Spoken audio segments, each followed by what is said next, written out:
that the bullet hit you and they mistook you for a guerrilla, they mistook you for a soldier. This is how they will enter the war zone, from children on up, without mercy. We are going to fuck up these journalists.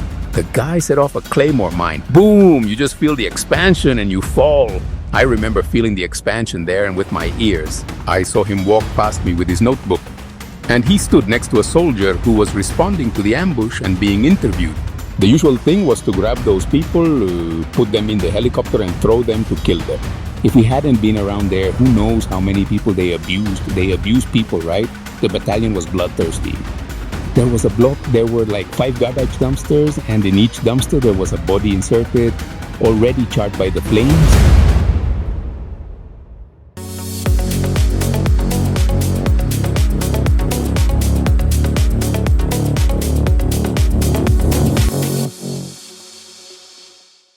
Welcome to a new episode of Invisible Witness. Today, we have a guest whose camera has captured what few would dare to face.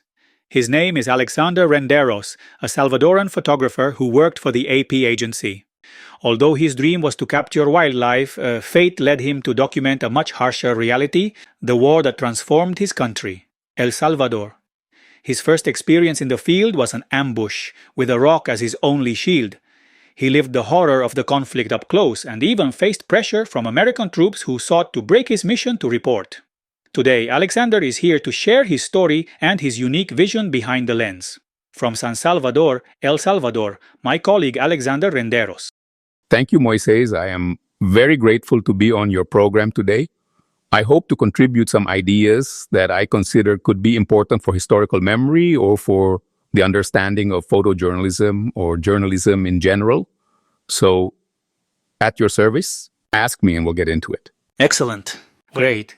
So let's get straight to the main part. How do you relate to this photographic world? Well, in the 80s, there was not, let's say, a large journalism school here in the country. It was an unknown profession, not what it is now. Now there is a school. The National University is a great journalism school here in El Salvador. But at that time, let's say, in my very personal case, I was fascinated by the famous documentaries of Jacques Cousteau. Oh, famous Jacques Cousteau. That I was always watching on television. So I was in love with seeing that fascinating world, and I understood that besides being a fascinating world, nature, the way to capture those images was with cameras. Obviously, maybe it was a dream, well, maybe impossible because it meant studying biology or studying the great arts of cinema, underwater photography that didn't exist here. Even now, that kind of high level of studies doesn't exist. So I saw in journalism a way to relate to cameras based on the shots that I saw in the famous Jacques Cousteau documentaries. I said, well, this is the only way I can get close to having a camera and filming the world. That coincides with when I was recording myself in high school, already leaving high school, which in the United States would be high school. And then already moving on to university, not college. Here I went from just high school to university. Well, the only thing that this world, which I was fascinated by seeing from Jacques Cousteau, could offer me was journalism. And I began to study journalism at the National University back in 1983, which was already in 1983 when the war was already in full swing here. Then several American media outlets began to come, not only American, but European, practically from all over the world, to what was already the civil war in El Salvador. Several offices of large international media outlets began to stay in the country and began to hire Salvadoran people, let's say, to have greater objectivity in understanding the country in which they were working, which seemed like a good idea to me, and I think that it is a good idea. If you are a foreigner and you want to understand the country where you are, well, you have to be in contact with the local people. So that is how they began to hire Salvadorans to enter the European or American media, in my case, American. I had a Salvadoran friend who is still alive. He was my teacher, let's say, in getting me into the AP. He had already come from a national newspaper. They had hired him, and then he took me as an assistant to the Associated Press. And we both became the official photographers of the Associated Press, let's say, press in El Salvador. That's how I got into the American media, which was a great school. A great school. I believe that journalistic objectivity, and if you allow me, I can understand it, and perhaps some may be upset But journalistic objectivity is basically like a military discipline. Okay. You like it, you don't like it, the truth is the truth, and you have to tell him what you like and what you don't like. And you have to obey the truth. That's objectivity. Of course, to get a better concept of objectivity, it's good to have a great background in studies, politics, social sciences, history, to have a better understanding and be more objective. I think that's what objectivity is. And the American school was very good at that. My generation came up with that American school. I don't know now. I couldn't really say what objectivity is like in the United States. I think there are flaws, right? But that's how we started with that school. That's how I got into photojournalism and what the violence of the 80s was like. But what I'm realizing is that here, the position or the idea of what you wanted to do has changed quite drastically. One more environmental thing and you're going to war.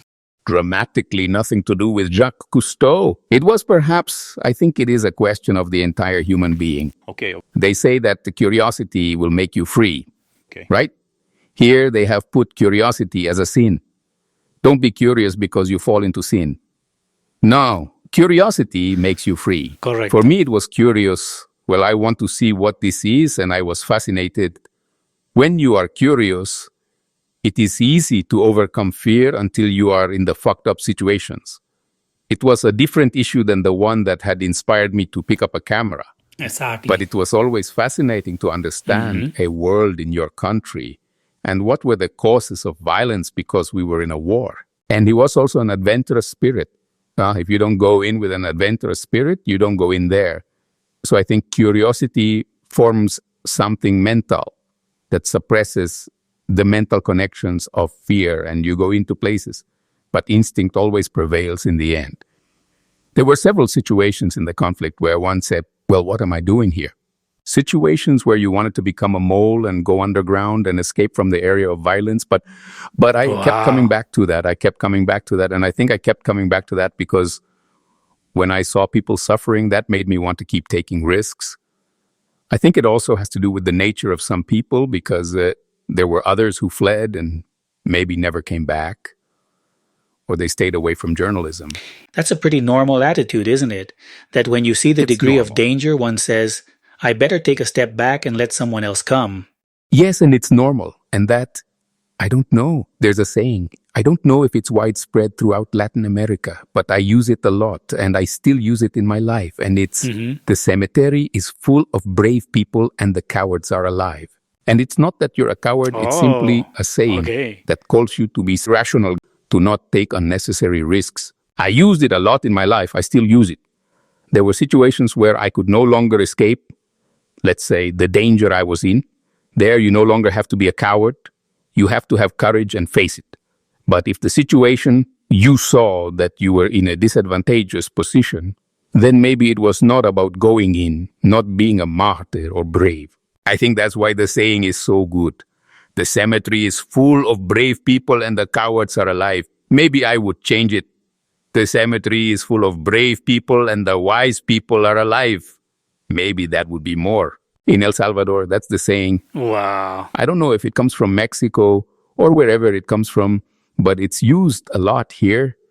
So I think that's the nature of the human being. Moments of courage, moments of weakness. And whoever doesn't live with that, well, one is a human being. One day they are brave. Another day they are sensible, cowardly, it doesn't matter. And the human being works. There were other people here who I think used their excessive courage too much and died.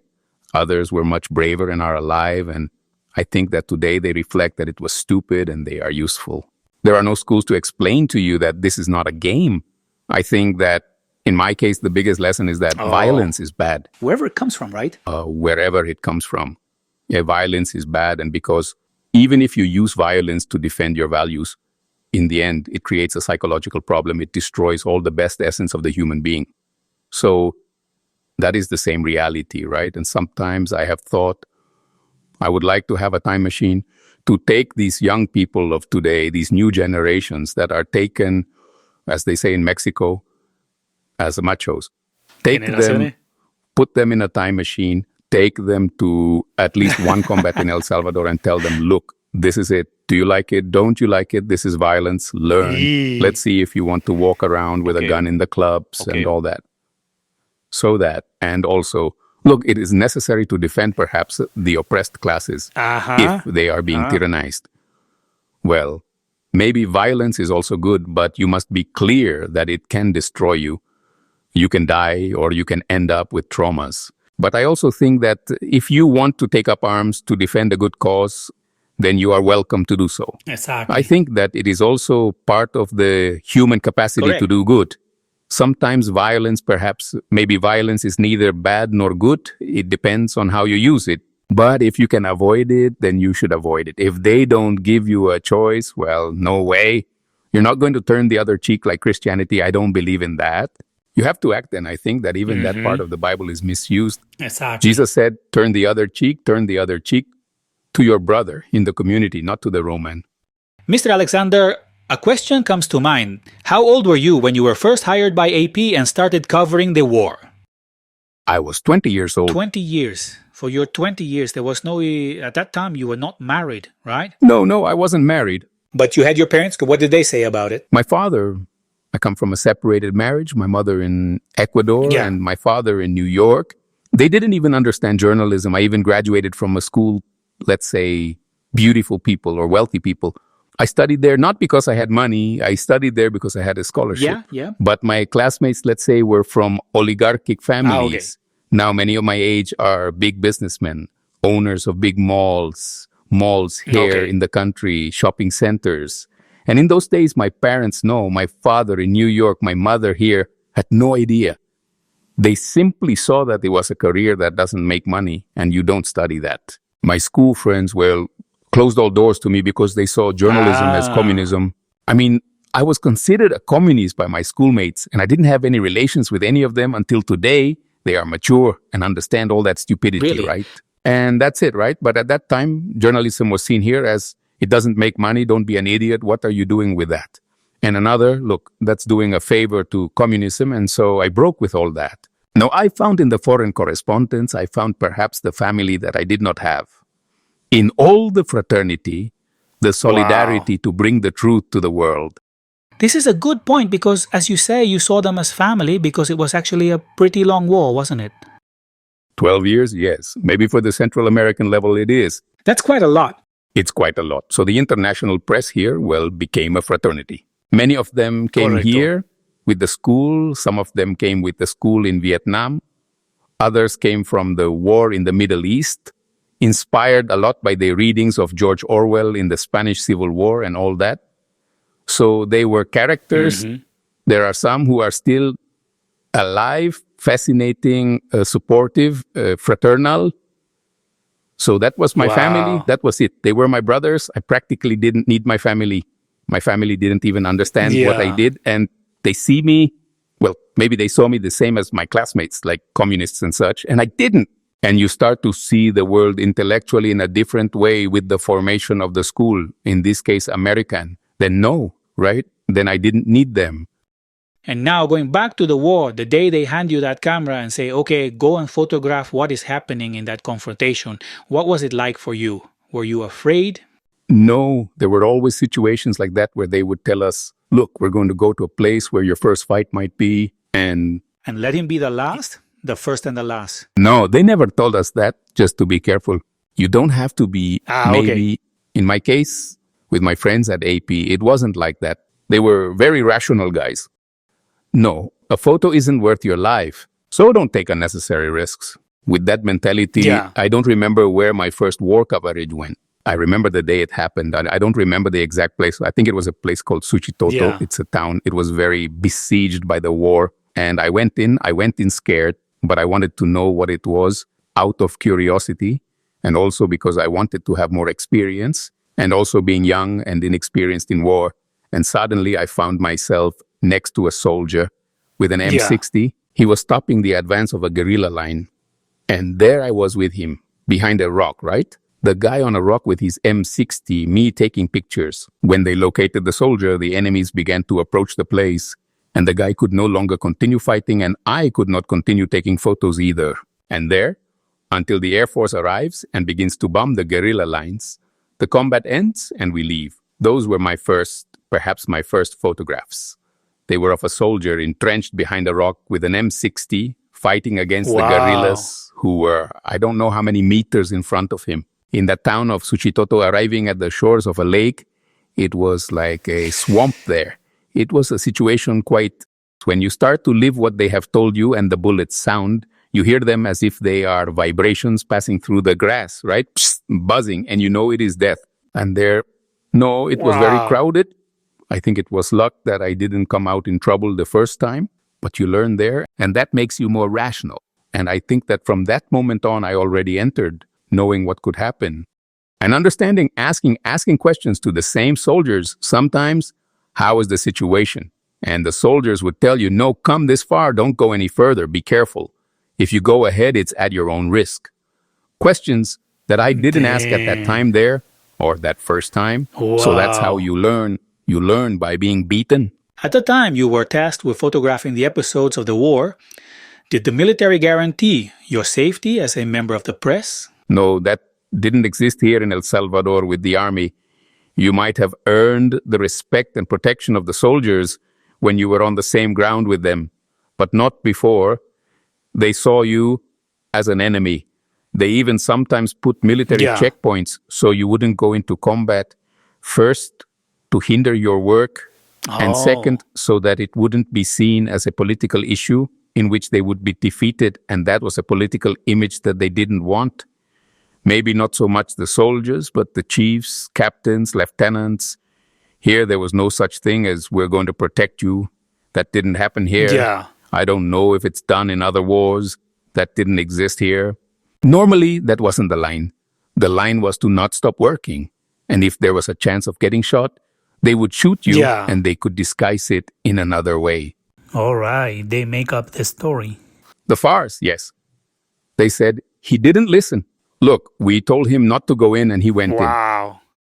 right? I don't know. In theory, many people could have died like that and others could have died simply because the bullet hit you and they mistook you for a guerrilla or they mistook you for a soldier. I think that's part of the job. That's why you have to be very careful. Today, it's perhaps more terrible because seeing the civil war in Syria, the number of shots fired there in a single day of combat, I think it triples what we saw here. In Europe, there are already more weapons and all that. It's more sophisticated, right? More sophisticated. So you have to be careful about that, right? So I don't know, going back to your question, there were no gestures like we're going to protect you, but sometimes there were also military campaigns by the same American advisory services. They themselves Claro. wanted to show that they were winning. That's how several correspondents wanted to enter the war zone.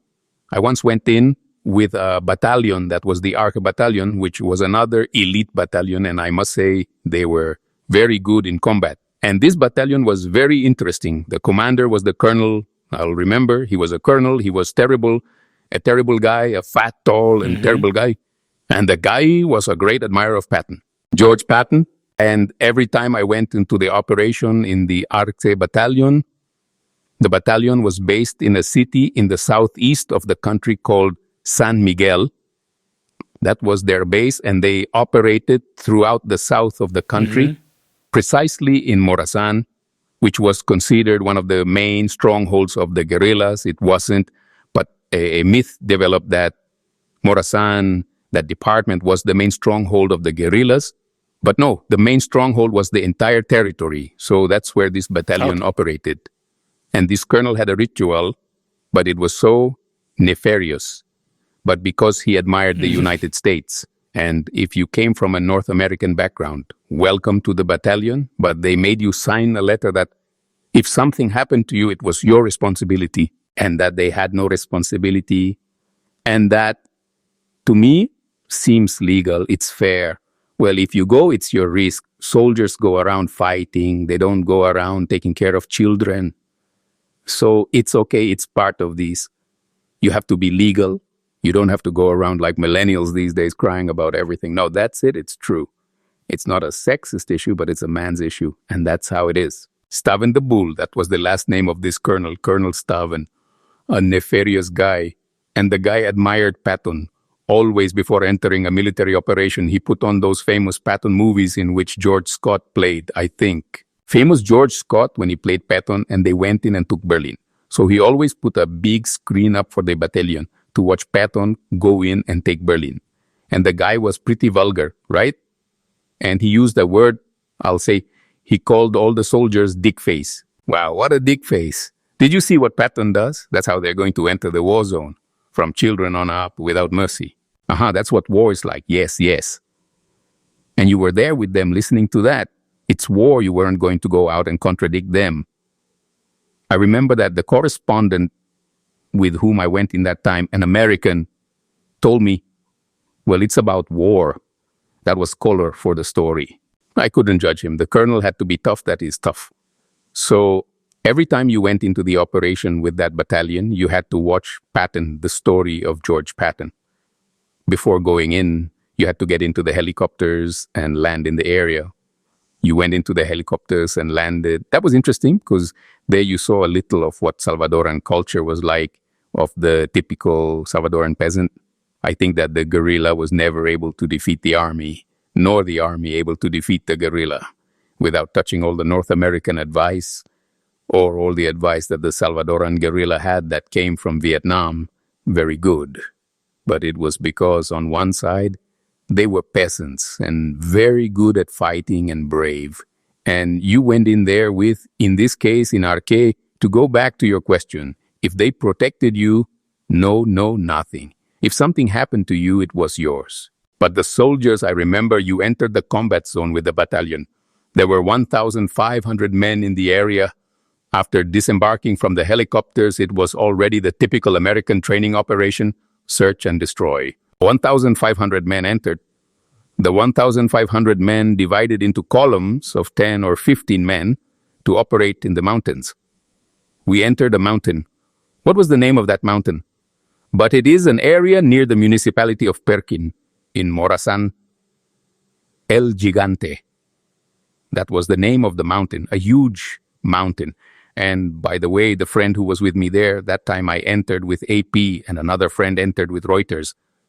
There is a film about Vietnam that is based on a photo of him. It is a Hollywood movie in which that photograph of the El Salvador War was used for a Vietnam movie to make the poster.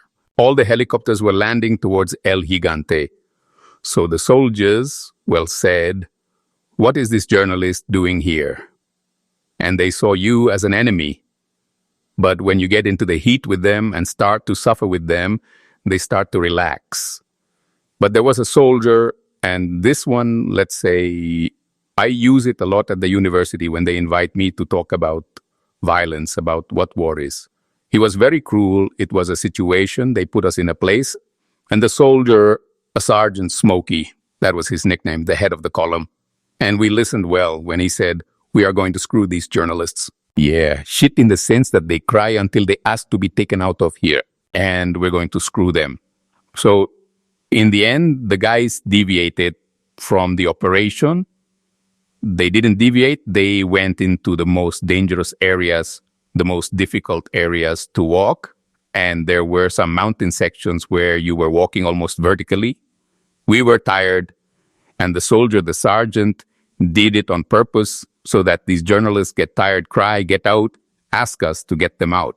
And nothing, that was it. We heard that, but the mission was entrusted by my boss, my co-manager. It was to make a report on the life of the elite soldier. I have a question that comes to mind. Well, if you look at the wars of today, most of the press walk around with a jacket that says press, a white helmet. It seems to me that they walk around with something white. In the case of that war, weren't you wearing something with a distinctive mark? Something that made you stand out? No, I think it would have been for fun, right? Because you're already in a war zone, and I think that, this is very theoretical, I can't say it, but I think the guerrilla would say, that journalist, Correcto. there you can see, he says press. I don't know, we obviously went in wearing green on that occasion, which was logical. I was wearing green boots, green pants to blend in with the undergrowth. Wow. I wasn't wearing a red shirt. No, that would be stupid. Entering in a certain way and adapting to the terrain as a journalist so as not to obviously be a target. But no, we did not wear any distinctive markings. Perhaps the only advantage was that intelligence. But this is also a hypothesis or theory that the guerrilla knew from the intelligence they had on the ground that the operation was already underway. Okay. and that there was a journalist in some column, and that they were careful in case they attacked that area so as not to harm a journalist. But this is my assumption. I can't say for sure because the guerrillas could also think, look, let those journalists die so that the army is to blame. So you couldn't take any risks. So you went in dressed in green. Yeah. My boss was wearing trousers. I remember they were gray, kind of green, and he was wearing boots and beige t-shirts. We really looked like soldiers. In a nutshell, you camouflaged yourselves with the entire military group. That was also a risk, because the fact that you wore a camera for the enemy meant that they thought you were carrying a weapon and were pointing it at them. Yeah, but of course, that's why I say, because it's very difficult. Like, I think that, well, it was your risk. And, you weren't going to carry a white flag in a military column. Yeah. They would say to you, what are you doing there? Get out of there. In war, it's not like that. So the thing is that we went in with that column. The column deviated from the rest of the operation. They went into a certain area. I use many stories to, let's say, sometimes to indicate how machismo can really lead you to death. Okay. This was a sergeant who had this concept that the press is the enemy. The sergeant, we became friends with him later, right? Ah. And he told us how the guerrillas had killed his parents. So he saw anything that looked like guerrillas or that they had told him they were with the guerrillas as enemies to him. And in this case, we were enemies and they had put us in his column. So the guy went into some areas first to destroy us physically and to make us think about the tiredness and say, I can't take it anymore. Well, it didn't work, and it didn't work because we had no idea that that was what he wanted. Yeah. We walked with him, and until we reached a position where I obviously think the troops were already tired, it was a column of about 10, 12 men. Then we went to a very steep plane. We only needed ropes to repair ourselves. It was a very steep slope. Suddenly we reached a plain, a plateau. When we saw the plateau, there is rest here, right? Well, that plateau was mined, right? I think the guerrillas had it very well planned. They knew it was a place where the army could move to rest and walk well, and there we entered that plateau. I had a soldier about maybe 10 meters ahead of me. That soldier kicked a mine. Boom. That's where you see, let's say, if something that marks you is the horror of weapons. The guy kicked a claymore mine. Boom. You just feel the expansion and you fall. I remember feeling the expansion. I fell and my ears were ringing. What happened here? And the soldier was about 10, 12 meters ahead. After that, the ambush. And an ambush begins. And that's what I was saying, right? If you're there, you have to act.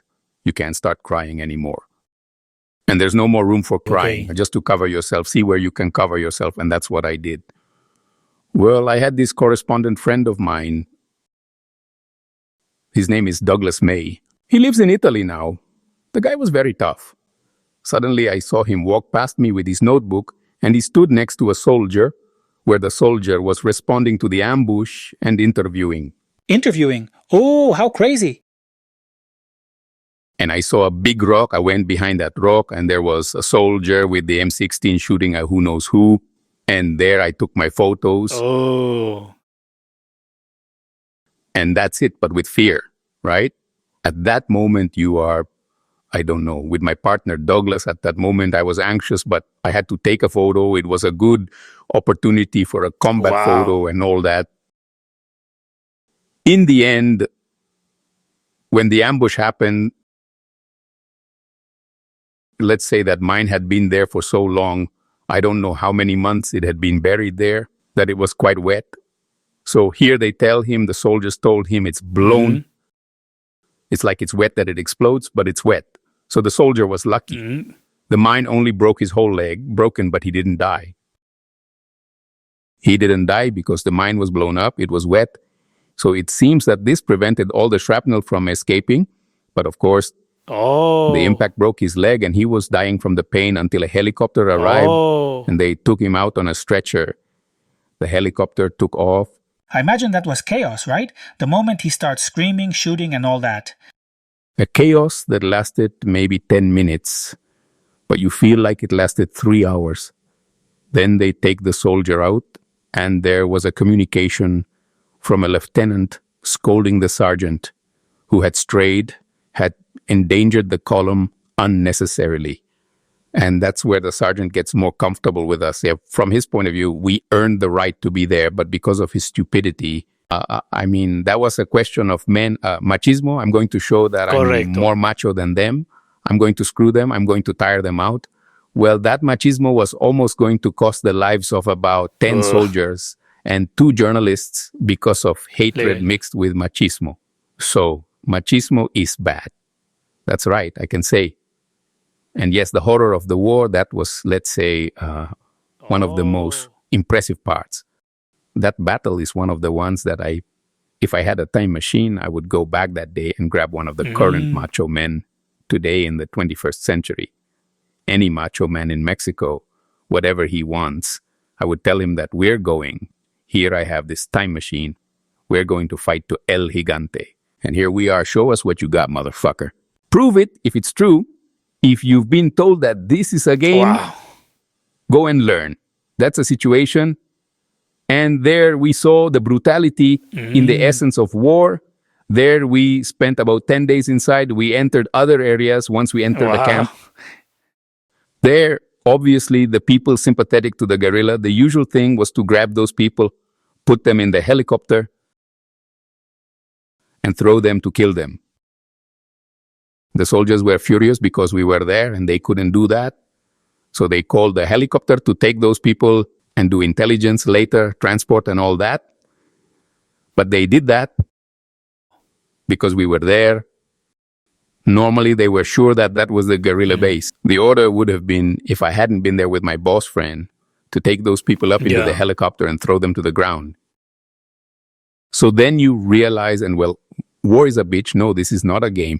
And you start to feel empathy in other conflicts and you see your other colleagues in other wars. I do it now, right? And I see now also much younger people in other conflicts, and wow, there is respect. There is respect for those people, but I do believe that they are also going through a moment of bravery, of heroism, and your moment will come when you will say, this should not be like this. Well, there you learn that violence is not good unless, and I am not justifying it, when you have no option to defend yourself. Mr. Alexander, I have a doubt that the military as such are trained to see this type of situation, to kill the enemy. A journalist is not prepared for that. So how was the recovery process? After seeing a situation like that in chaos, where bullets are being fired from all sides, how does a photographer recover from such chaos? It's a good question. I think that as long as you remain in conflict, there is no catharsis. I think that catharsis, these meditations or this reasoning that I'm having, arises after you have already lived through the war. At the time, I obviously understood this is bad. And that also made me see that in the following battles, I had to be much more careful. But really what that meditation is, that catharsis that is born from one, I think that there are journalists who perhaps do not end up with traumas. Because what you learn is that the situation is terrible, and what that does to you, it turns you into a better human being, right? Because you don't go around killing, you're simply a witness to something, and you might end up being an activist or whatever, or writing books against violence, or teaching at the university and explaining what risk is. That's what I do. I think that's the type. And I don't know if there's a trauma. Maybe my trauma could be that I decided never to have children. No, I don't think so. I don't believe in human beings. Now, few people convince me of that. So I live alone. No, I have my pet, a little cat, and it's the only thing I have. I don't know. I think that's part of that, how the war leaves a mark on you. In my case, someone might say that didn't happen to me. Well, it did. No. In the case of a soldier, a guerrilla, I think that it's worse.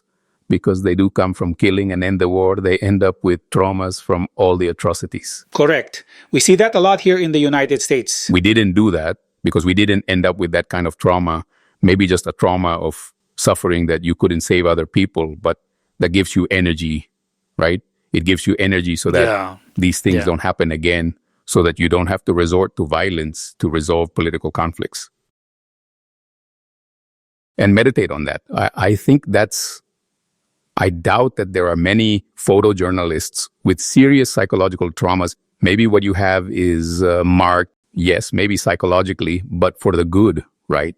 On the other hand, war veterans are something else, right? However, I know a guerrilla fighter here who, if you talk to him, you don't see any trauma. I think that the guy, he got involved in the Civil War out of idealism. He wasn't left-wing, he wasn't communist, he wasn't Marxist. No, the guy believed in change, and now you see that as normal. It's normal. The guy teaches at a university and teaches philosophy and has his family. He even had children. This is very theoretical for me. I would have to talk to a psychologist about it to see if psychological theory can explain that. That someone who was convinced of his ideals is not traumatized. On the other hand, the one who did it forced by orders, yes, but I cannot prove it. That is simply because of this friend I have. However, I knew another guerrilla who supposedly entered out of idealism, and then they went around kidnapping and murdering in the post-war period. In kidnapping, so maybe it is not entirely, perhaps it depends on each human being.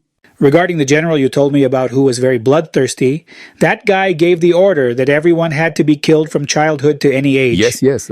I don't know if the guy did it because he was stupid and wanted to show off to an American journalist, which was stupid. He can't say that because it was proof that they were violating human rights. No, of course, they didn't do it because we were there. I thought they were preparing it so you could see those kinds of scenes. No, they were never going to do that. Okay. Obviously, they weren't stupid enough to do everything the colonel said. No, he was what I think they call a PPAC, making a call to them. The force. I am sure that if I had not been there that time, when they caught these peasants, they would have kidnapped them and then thrown them out of the helicopter. And they did not torture them when they took me to the headquarters, because if they later turned up dead, it was obvious that we would write about it. So they never did anything that violated human rights because we were there at that time. But if the guy was one of the guy, if we had not been there, who knows how many people they abused. The battalion was bloodthirsty, the RC battalion, the bastard battalion. They didn't have mercy, nothing. And the guy was a character. He's still alive. He was a character, and he admired Patton. And the guy, his physiognomy resembled this actor, George Hamilton. I think he's dead. His last name was European, I think. A tall guy. He looked Russian. So Staven, I don't know where he came from. Staven was his last name. A tall guy, 1.80 meters tall, white, bald. Colonel Staven looked like a Russian. Wow. The type, from children onwards, soldiers, they don't forgive. Here we come to destroy you. Ah, a character, right? A character. And tell me, how did the shooting episode end? From there, it ended with lightning, right? With the head of the lieutenants of the other units and captains scolding Smokey, the sergeant, for having deviated from the entire security perimeter for screwing up the journalists. That machismo for which he put the entire column at risk. It is an unnecessary fight, let's say, against the press. But in the end, he became friends with us, and the next day he was better. One time he told us, "I can't understand how you carry cameras, man. Don't you want an M16? No, we told them, we are journalists. No, it's not possible. Here where we are is a fucked up area. El Gigante, that hill, it's bad. I wouldn't walk around here without my weapon." He couldn't understand that, right? I mean, a sergeant. Yeah. It also shows the principles of journalism in the country, right? There was no school, nothing. So for him, we were idiots for being there with just cameras. We had already earned his respect. He wanted to give us some M16s that had been confiscated from some guerrillas. And he told us, "Take these M16s. You can't carry cameras." And from there, yes, it emerged a bit that they themselves took care of us, the rest of the operation. And there was a camaraderie, right? Wow. These bastards have balls. That's what they said. It was one of those very men's issues. World of men. And what other episode could you tell me about what you experienced there in your coverage? The cruelest and most difficult thing was in 1989. And by the way, tomorrow is the anniversary of the event called the Final Offensive, which was an offensive based on practically all the strategies of the Tet Offensive in Vietnam. Okay. Like taking the city, and because the Salvadoran guerrilla is very good, right? They had many battalions, many guerrilla commanders went to Vietnam to train with the Vietnamese generals, Kong, after Vietnam had already defeated the United States politically and militarily. Ah. Many guerrillas here, commanders, were in the Vietnamese school, which was very good, very good. Here there were, many went to Russia, others went to Oh. Cuba, but the crucial military school was Vietnam. That type of tactics, strategy. Then, in 1989, on November 11th, 1989, the guerrillas launched the largest attack on the city. The offensive already had two objectives: either win the war, take over the entire city, the entire country, and have all the people rise up in arms, or push for dialogue and the signing of peace. The first did not work. There was not an uprising of thousands of people as the guerrillas had hoped. But a year later, 2 years later, they were signing the peace agreements that we have now. And there are many in the United States understood that this had to be stopped. It did not come so much from the Salvadoran side, but from all the advisors, from the entire political establishment of the United States. The Berlin Wall had already fallen in 1989, so there was no need for war. The Cold War continued, so that show of force by the guerrillas, and I remember a working class neighborhood here, which is like a ghetto called Soyapango. There is a colony there that later became fertile ground for gang members and other types of violence. The name, which is funny, is Prado de Venecia. Yes, that is the name of the colony. A poor colony, a neighborhood, a poor colony within a ghetto. It is Prado de Venecia. Prado de Venecia. That was perhaps the heaviest fighting. There were scenes like that famous movie, Full Metal Jacket, something like that. Okay. That's why movies are sometimes quite realistic, because they copy. You see, I think the directors analyze all the war photographs and video of the time. There, the combat was so cruel, that we went in with some units of paratroopers with bayonets in hand, that is, the M16, hand-to-hand combat. The houses were stuck together, so the guerrillas had, let's say, knocked down the wall of one house to go to the other, right? And that's how it was. So the army, to get the guerrillas out, had to go into the houses. It was practically a face-to-face combat with a pistol or a bayonet. I went in there with a unit of paratroopers, and wow, man, you saw people running out of the passages and the paratroopers going into the houses with bayonets. We weren't stupid enough to go in and watch the hand-to-hand combat, but I heard the screams, I heard the shots, and then the guerrillas. Then I advanced to another block and found the guerrillas also with bayonets. I even knew that the combat was hand-to-hand, and the massacre was also taking place. And at that moment, you didn't ask yourself, how am I going to get out of here? Of course, it's like when I was telling you a little earlier, I wish I could become a mole. Go underground and get out of here. It was perhaps the time when I thought, how stupid. What are you doing here? You have to get out of here and don't get into a situation like this again. You just saw the drama of seeing the bayonet and seeing the soldier crying, seeing the soldier coming out of a passage with something red on the blade. You knew he had stabbed someone, but all this, the noise, everything. I mean, it seemed like December 31st at 12 at night. I was watching the human drama hand to hand, and I heard the gunshots that didn't stop. And I thought, what am I doing here? Okay. And it was a situation of bad luck, or who knows, because what we did at the AAP was to randomly assign ourselves the places where we would film. One said to oneself, look, there are places that are worse. At that time, the offensive form that lasted about 8 days was when these famous Jesuit priests were killed and murdered. So we had a chief photographer who told us, well, look, I don't want to force anyone. If you don't want to go, don't go. No, I don't want anyone to die here. But if you have to go there, it's important. So we randomly assigned the places. And unfortunately, I always had to go. Prado de Venecia. This name is ridiculous.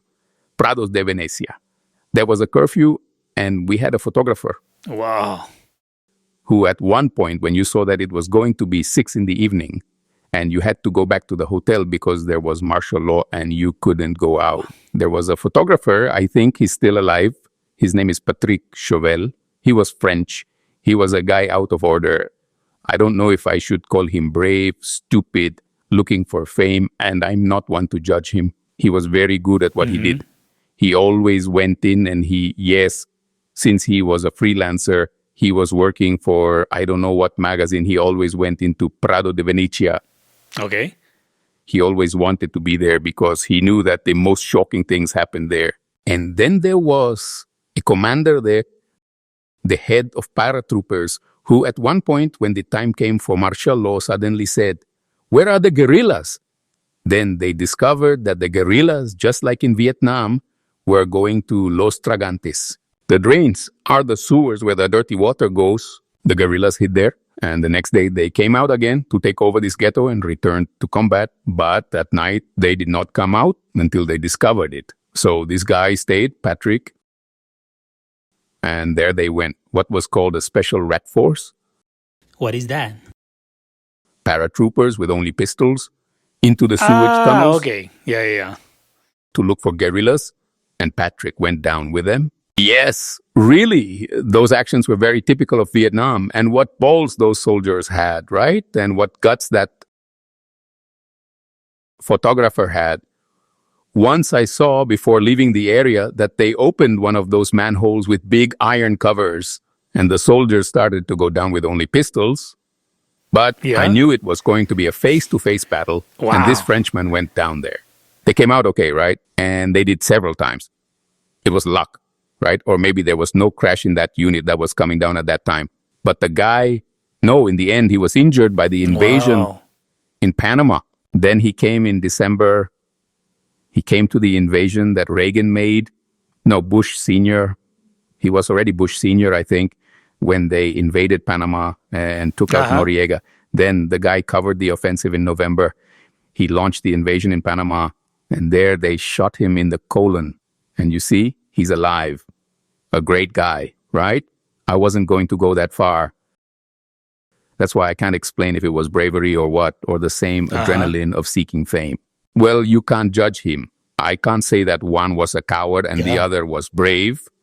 No, the guy got off. I don't. I think that for me, personally, it was unnecessary, but well, it was part of how he saw his story. I was there, and always that part of Prado de Venecia was an area that, if I had a time machine, is the other place I would go to. Taking it to the millennial macho men of the 21st century, you bastards. Do you want to know what war is? Yeah. Especially among Latin Americans, machismo is very deep-rooted. They walk around with their little guns. Here in El Salvador right now, Wow. there are places where you see guys with their pretty girlfriends and a gun, and they are capable of killing you because they don't know the consequences. But if they could learn what weapons and violence are, I think they would think twice. Walking around with a weapon, right? I mean, it's irresponsible. That place is the one that has made the biggest impression on me. Of course, there have been others. There was another one before, that was in 1987, the first time we talked about it.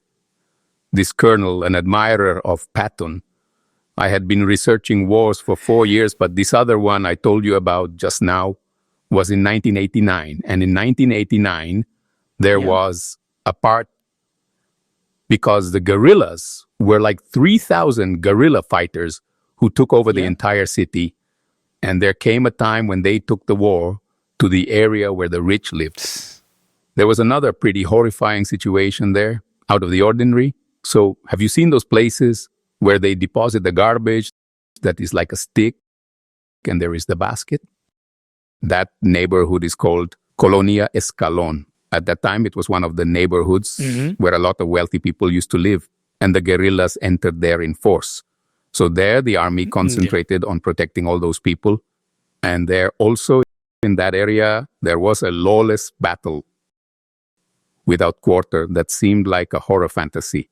There, I mentioned the Arce, the battalion of the 87th that we have been talking about. They brought that battalion to fight in the city. And there in the Escalon area, they brought the other elite battalion. They trained for the United States in Atlacatl. There I entered with a woman. She was another AP correspondent. Suddenly, in those garbage containers, we began to see bodies on fire. and that they had burned them. Yeah. They were bodies. There was a block, there were like 5 garbage containers, and in each container, there was a body inserted, already charred by flames. Mm-hmm. Suddenly, I don't know where, I can't tell you where, they fell from the sky. They came out from one side. A unit of the Atlacatl fell on us. There were about 7 soldiers. I don't know where they had gotten masks like the Planet of the Apes. All of them with gorilla masks. If you've seen Planet of the Apes from the 70s series, those masks. Mm-hmm. I don't know. I have no idea where. It's surreal. And you sons of bitches, what are you doing here? They shouted at us. But when you identify with the United States, that lowered the tensions of the guys with the gorilla masks like that. And they told us, we'll burn these guys later. They're terrorists. Guerrillas that we caught, we'll shoot them and we'll burn them alive. According to them, they had burned them alive. They were only wounded, so they couldn't get out of the container.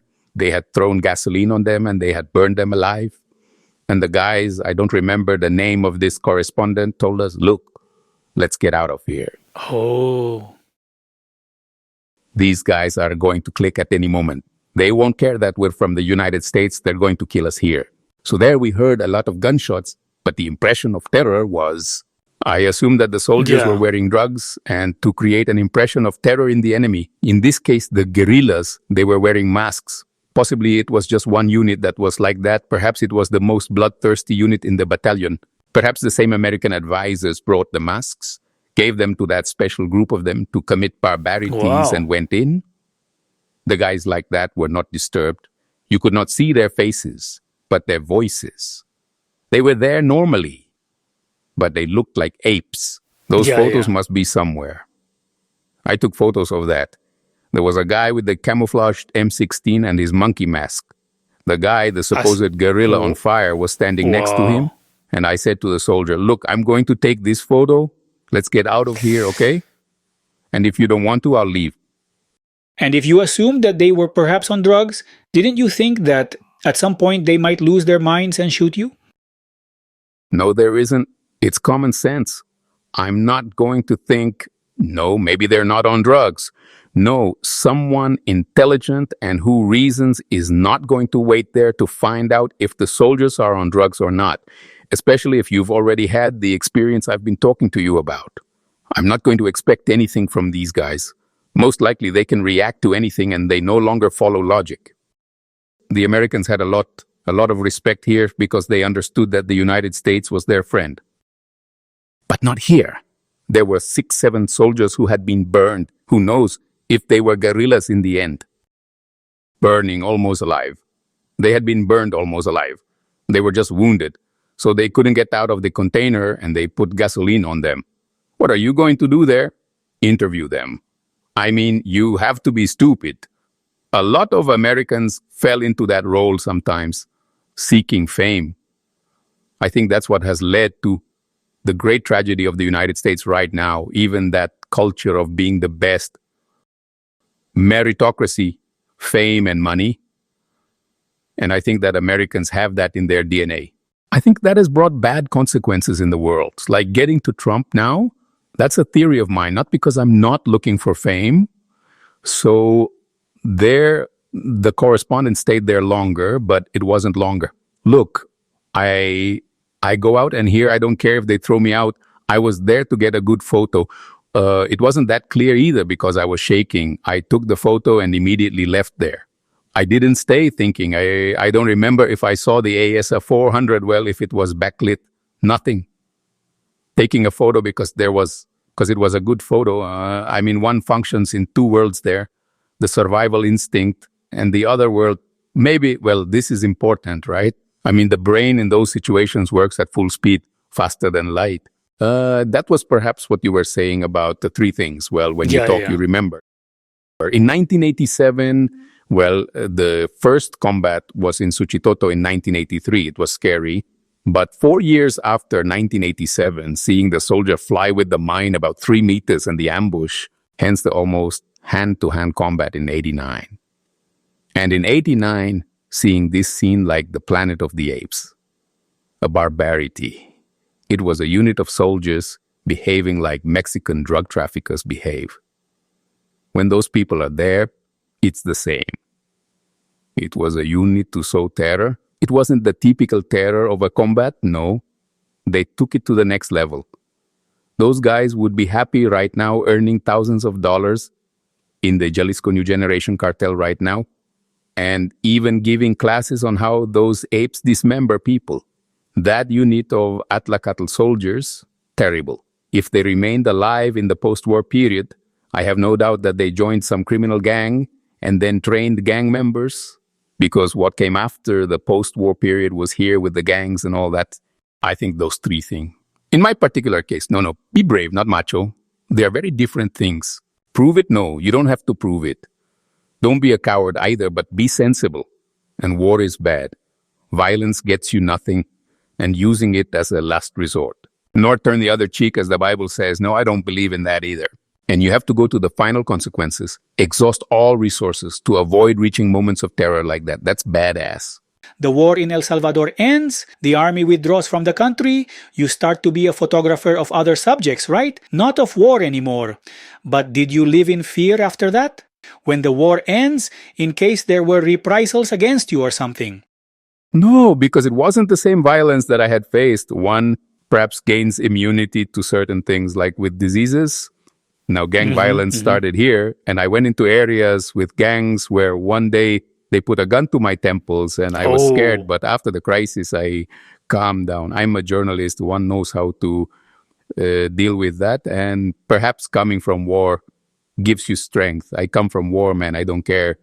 So that helps a lot, right? And it's another type of violence, right? For example, right now, I was always watching and studying what's happening right now in Culiacan, Mexico. It's almost a civil war of drug traffickers. That's not just any violence. I recently saw a scene of I know it's a drug trafficker, but he was all in uniform, like he's a soldier with a sniper. It's terrible. I think I would be very careful when I go in there, because there is a military element. There are many Salvadoran soldiers in those battalions. Then they go to Mexico to join the cartels and train Mexican drug traffickers. The Salvadoran school of violence was very good, and I know cases of soldiers from elite battalions who ended up in Sinaloa or in the Cartel del Golfo, hiring and training people. Also, not only from El Salvador, that is the Central American Wars, as they had all the strategic tactical experience of the United States. I know cases of Caibiles, which is another very strong battalion from Guatemala, right? From the Guatemalan Civil War, and Caibiles, who ended up in Mexico, training Mexican drug traffickers, right? I mean, they had knowledge, right? Well, drug traffickers with so much money can hire a Mexican soldier, but they didn't have the experience of these bastards here. So, yes, I can say that if I were to get to those areas, perhaps the latent fear that I learned in the Civil War would reemerge there, because I understand that they are not the typical gang members. They are soldiers, and perhaps as bloody as the apes I saw in the 80s. And I would be careful, or perhaps I wouldn't go in because there is no political element there, like don't kill this guy because it could have political consequences. Perhaps in the war, there was still a little bit of that fear of, I'm not going to kill this journalist because he's a problem for us. However, it happened. If it happens here, how could it not occur in cartel war zones? So it's sad to see what's happening in Mexico now. I mean, a country that prides itself on having the fathers of Central America and has violence worse than that of Central America. So to answer your question, that's it. I think there is no fear of weapons, a respect for weapons, a respect for violence. Not fear, because if you are afraid, you can't even cover up the fact. You have to be brave, but with common sense. As I said at the beginning of the talk, the cemetery is full of brave people and the cowards are alive. So you have to use that. I always use it. A coward is someone who is rational. I have a story about a friend who didn't do that. He was a Salvadoran photographer who had been hired by Fran Press. He was always on the offensive in 1989. And this was a night battle. Another neighborhood here in San Salvador by the National University.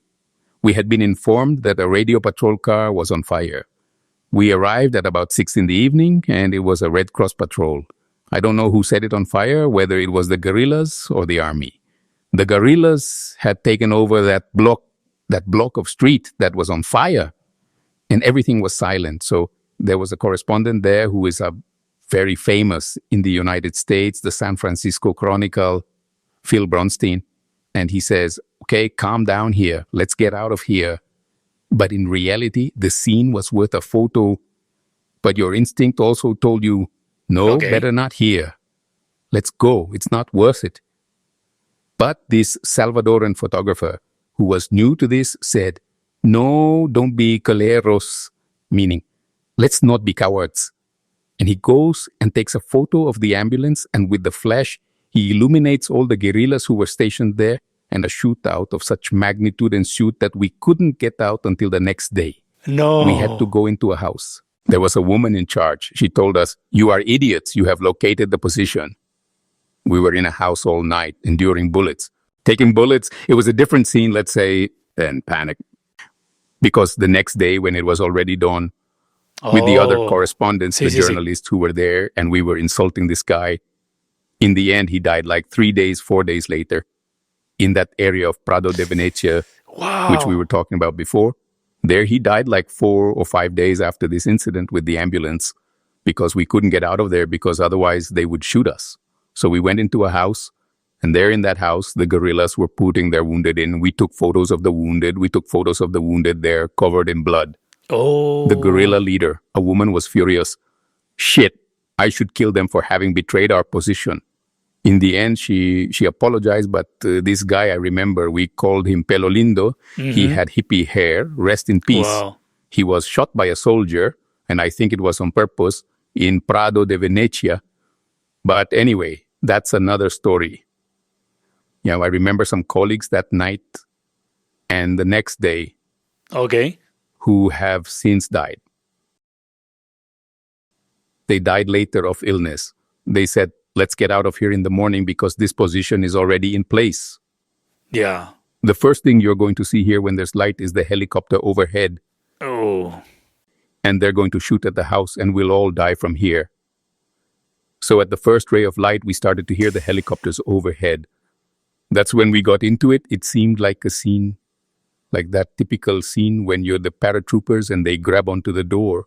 Are you going to jump? It was a scene like this. Who goes out first? My heart, I remember, was beating very hard.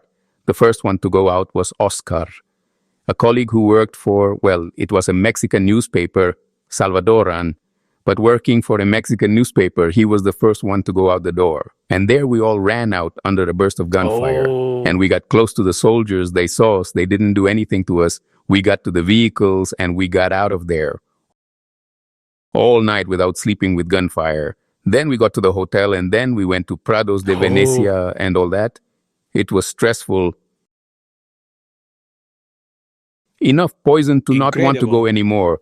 No, the war. No, we have to stop this, and we have to reach peace agreements. And I hope that this war in Ukraine, like Russia, ends soon. I mean, nobody deserves to be dying there. Nobody, neither Russians nor Ukrainians. Wow. That's my vision now.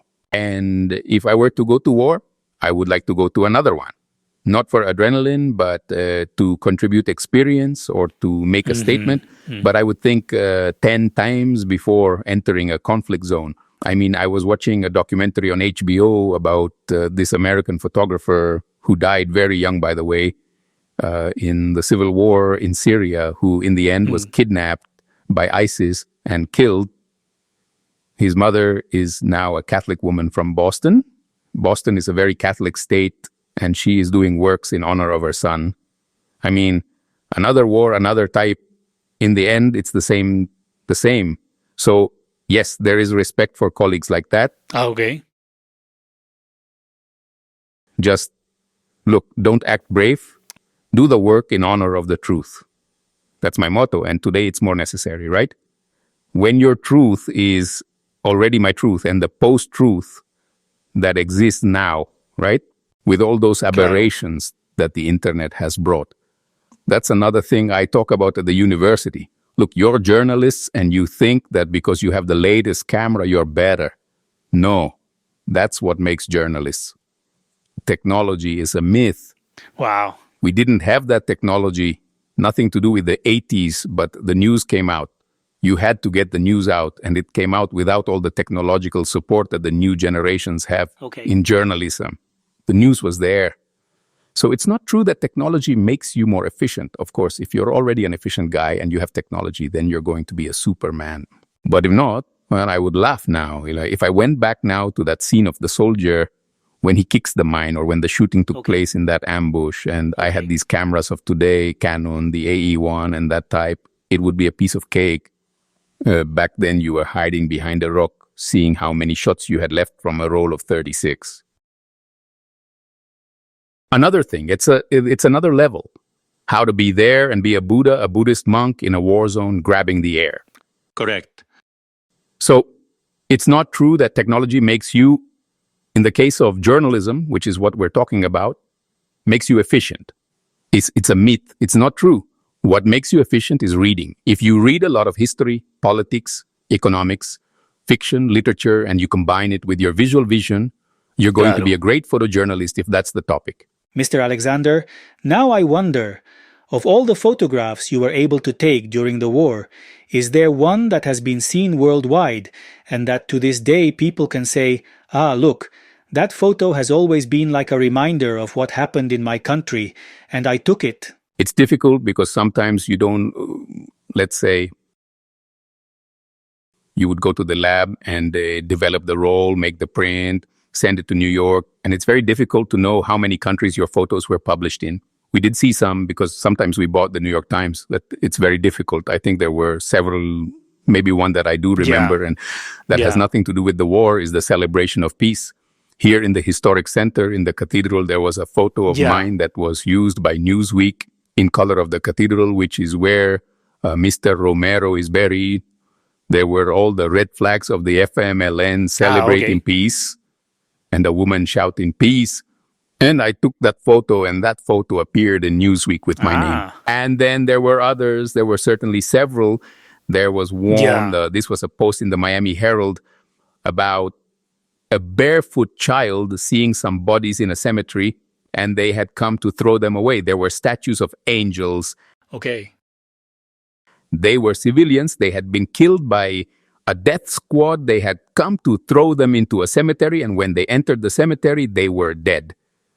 There was an angel there as if welcoming them, and a poor child watching the scene. That was another one that I remember. And there were several, for example, the ones of the apes. I imagine they appeared somewhere. It was a photo. That photo must be somewhere, and I was the only one there, at least at that time. I don't know if another colleague came in later, but at that time, it was just me. It was around 4 in the afternoon. That photo must be somewhere. For the rights, you handed over the roll, and AP was the owner. And I don't have much of that material because after the Civil War, the government itself took charge. Wow. Once there was a fire at AP already without the war, about 4 years later, and all the material was lost. All the archive material that was left, that we already had, that was not in New York, was burned. The rolls that we had archived in black and white were burned. In the end, it was premeditated. It was premeditated already in the post-war period to erase all evidence of anything. And AP was the one that had the most historical material in the country. That's why the fire was there. Now there is none. I don't have any. I lost almost all my material, which I had very little here. The rest is in New York. I have no way going in there. And there is other material already in the post-war period, but that was already with gangs in the Washington Post there, because I was working with a Washington Post in the post-war period. We took the first photographs for the Washington Post that illustrate what was coming to El Salvador. There is a good photo there of a Mara Salvatrucha gang member with an M67, a grenade, of all the remnants left over from the Civil War, and MS here with the grenade. It was a good report, about 8 photographs published in the Washington Post. I think I have that one saved somewhere in a copy. Okay. It must be all yellow. But if you go to the Washington Post to ask for use, I think you can, and they show them to you. I don't know how to do it. And that was, let's say, we already saw what was coming, not only in Central America, of course, in the rest of Latin America. It was gang violence, which was another type of Yeah, almost yeah. military violence, because many Salvadoran gang members learned from war veterans. The first picture that Wow. I entered of gangs here, of the Mara Salvatrucha, and that is in the Washington Post article, were the two gang leaders. One was a guerrilla, ex-guerrilla, and the other had been a soldier in Arque. Two combatants from the Civil War suddenly formed an organized crime criminal group in an area in El Salvador. So that is why violence here became like an extension of the war. All the experience of former Salvadoran soldiers and guerrillas contributing to the gang, and many became gang members. In that Washington Post report, in the end, they all die. This guerrilla died and the other soldier died too. They died as gang members, and incredibly, they die in organized crime, but they did not die on their sides in the Civil War. That's how it is. That was one of the latest things. And not until Okay. today, as I no longer take photos, but when I do a report, as if I have the experience and the mind, I myself take the photos from my cell phone. I myself take the shots. And now, what do you do? Today, I'm doing a little research for the Los Angeles Times, Okay. and that's what I do. They don't ask me for an article or to go to a correspondent. I'm the fixer. No, I'm their stringer. Okay. I like it, but the work has decreased a lot Yeah. due to the lack of budget. But I survive a little from that. I survive decently, let's say. Yeah, It's yeah, not a time to yeah. make money, but I can make it. I live alone. I get paid for 2 or 3 articles, and that's how I make ends meet. I don't have any ambitions, so I do a lot of Excelente. research, let's say, for Los Angeles as well, when I'm asked. We recently did a story here with a correspondent who came about what is going to happen with Bukele Okay, if he's going to perfect. go to the side of China or Russia, or is he going to be loyal to Trump? Thank you very much for your time, Mr. Alexander. Your experiences are incredible, and I wish you the best in what you do at this moment. I send you a big hug to El Salvador. Thank you, Moises, and thank you. I congratulate you on a topic that I believe touches on historical memory, in this case the Cold War or the Central American Civil War, which I believe can contribute a lot to understanding. Of course. And from another perspective of a person who was behind the cameras. Yes, from another perspective. And because the fear is the same. Fear is the same. Fear does not change. Correct. It is the same fear that is born here in the brain. So, yes, I hope it has been very useful, and thank you for taking me into account. No, thank you and good luck. Okay, thanks, Moises. Thank you so much for watching our content. Your support is essential to me. Don't forget to subscribe by clicking the button below so you don't miss our next Invisible Witness podcast. See you in the next installment.